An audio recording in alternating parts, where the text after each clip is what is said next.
Hey, what's going on, everybody? This is Tyrone back with Tech Life, and in this video, I wanted to talk a bit more about the Ericsson AT&T deal and the potential growing pains and issues that this could cause. So I want to brace you guys for these issues. Maybe if you're new to the channel, just recently joined, or you're new to this video, be aware. You got to be aware. So we got info in the article that AT&T wants to be done about 70% done with this by 2026. So that means they got to move at a pace unlike ever seen before. This would literally be a 2-year turnaround where you go through 50% of your entire network and you rip and replace equipment. I mean, this is going to put Sprint's network vision to shame. If you guys remember that build out, for those of you that don't remember, Sprint had to truck roll. I mean, they had to contract out tower crews to truck roll to sites to completely rip and replace the old 3G equipment and add new LTE equipment. So this is a very similar scenario, right? You got to rip out baseband units. I mean, you got to do this. You got to do a complete rip and replace here. So towers are going to go down for probably multiple days, for 24, 48 hours. And it's not just one tower. They can't just do one tower at a time. That doesn't represent any pace. They got to do 3, 4, 5, 6 towers at one time in these markets to establish and get a good pace going. So this is going to cause service disruption on your cellular device. Now, AT&T is likely going to do some things to mitigate this, right? Maybe cell on wheels. But again, if it's that many towers on a regional level, they're not going to have that many cell on wheels to put in all these areas, right? So it's going to cause issues. I feel the network is going to slow tremendously during this period. Calling might be an issue, especially if another tower has to pick up all the load from much further away. Handoffs are going to be an issue, especially. So think about this as well, right?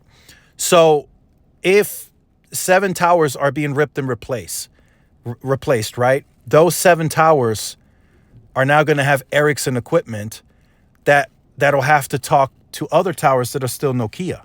How is that going to work, right? I've been getting some mixed signals on that today. I've been asking, hey, do they communicate? And some are saying, well, the handoffs aren't that great. Some are saying they didn't experience issues. So that's another thing too. All of that has to be taken into account. And I have to let you guys know that, hey, look, this really could be an issue for me as these sites get ripped and replaced, especially if you're in a Nokia market. If you're in an Ericsson market, you really got nothing to worry about except the O-RAN. They're still going to have to touch your sites again with this Fujitsu O-RAN equipment, but you're safe. You don't have to worry about your sites going down, a rip and replace. This is mostly for Nokia markets, like Vegas or Nevada, period, Michigan, Detroit, those bigger markets, New York City, New Jersey, the tri-state. I think Philadelphia is in there too, if I remember correctly. Arizona, Phoenix, that's another big market. So there's going to be some growing pains here. And I think it's not looked at enough. I think the growing pains in the short and midterm are going to be bigger than what some anticipate. But the long-term play here, I mean, it's going to be a beautiful, uniform network, right? To end this video on the positive note, it's going to be a beautifully uniform network that, in theory, should perform better. If you're in a Nokia market and you're swapped to Ericsson, your network should be performing better at the end of this, theoretically, right? We don't know how O-RAN is going to work. That's still a bit of the risky part. But the Ericsson equipment, we're talking Ericsson equipment here, should perform better than Nokia. And we've seen that. Let's just call it what it is. Nokia is good, but Ericsson just has better equipment. We've seen it time and time again. So it's not just something that we're pulling out of a hat. We see it with T-Mobile. Some people tell me, hey, look, you know, T-Mobile performs way better in Ericsson markets versus Nokia. And we saw that with Verizon as well. So it's not made up. Now, you know, could Nokia get better? Yes, that could happen. We could see that with T-Mobile. T-Mobile still heavily relies on them.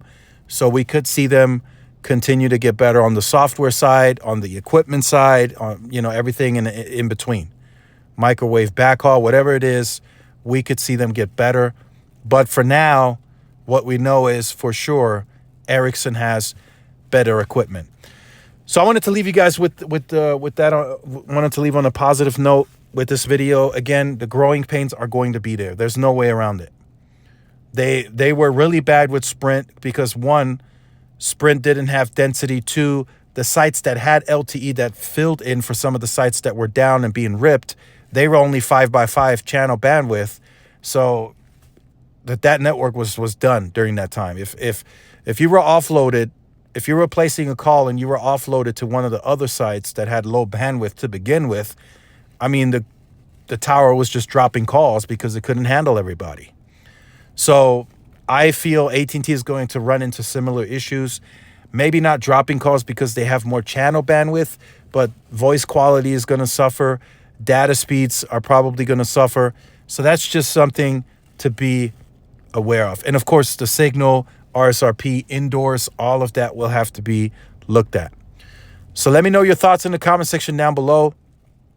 I didn't want to keep you guys too long. Just wanted to bring up that. Is it going to lead to any churn, any meaningful churn?